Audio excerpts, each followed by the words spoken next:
So, a colossal fraud case has been uncovered, and it's currently receiving significant attention in China. Today, I would like to introduce this topic.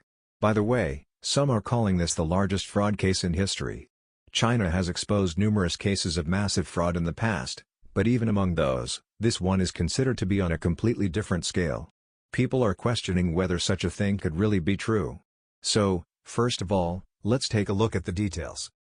The person who was exposed this time is related to China National Petroleum Corporation, a major energy company.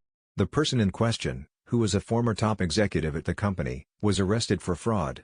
This incident has also been reported in Japanese articles, but Japanese media doesn't provide enough information to fully grasp why this case is drawing so much attention. When you look at the articles that appear in Google search results after the Sankei Shimbun article, you will see that this case involves an amount of 9 trillion yuan, 9,000. This figure is attracting enormous attention in China, with many articles and YouTube content already discussing it. By the way, this 9,000 translates to roughly 18 trillion yen. This former top executive has been accused of hoarding an estimated 18 trillion yen worth of assets, though the exact details, whether it involves other crimes like embezzlement, will likely come to light in the future. What's being said now is that authorities seized such an enormous sum that it took a convoy of trucks a week to transport it. Some images of the seized assets have been uploaded online, and from the photos, it looks like cash.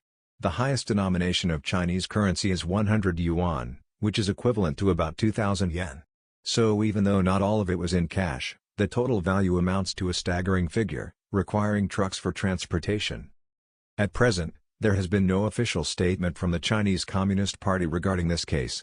In some cases, when the party uncovers massive fraud, they provide detailed reports about the amount of money hoarded and other details like the number of mistresses involved.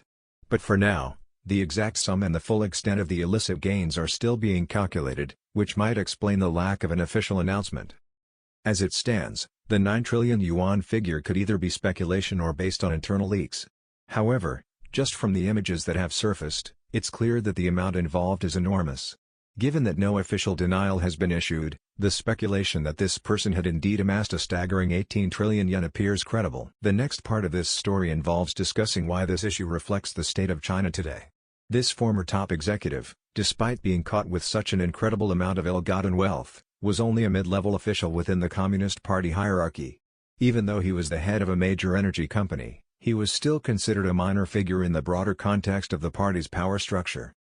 This situation highlights a broader issue within the Chinese Communist Party, where corruption is rampant even among mid-level officials, with many involved in significant fraudulent activities. Energy sector companies in China hold pricing power, allowing them to raise prices unchecked, which, in effect, imposes a hidden tax on citizens. While in democratic countries like Japan, governments ensure that energy prices don't rise uncontrollably to avoid public dissatisfaction. In China, where the Communist Party controls everything, price increases happen freely. Ultimately, these inflated prices reduce people's disposable income, limiting their spending power.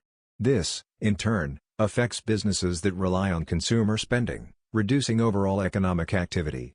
When massive fraudsters like this former executive hoard so much wealth, it essentially extracts money from the economy, preventing it from being used productively. The Chinese economy is stagnating due to this structural corruption, where a small group of elites siphon off vast amounts of wealth. In conclusion, China's economic growth is limited by these systemic issues, and until there is a fundamental change in governance, the country's economic prospects will continue to be hampered. While China's internal consumption remains weak, the country has to rely on exports to sustain its economy. This fraud case underscores the need for vigilance in Japan as well. As China's domestic situation deteriorates, there's an increasing likelihood that more Chinese people will migrate abroad, potentially influencing Japan's future. Therefore, when selecting political leaders, it's important to consider those who will carefully manage immigration and protect Japan's interests. That's all for today. I'll see you in the next video.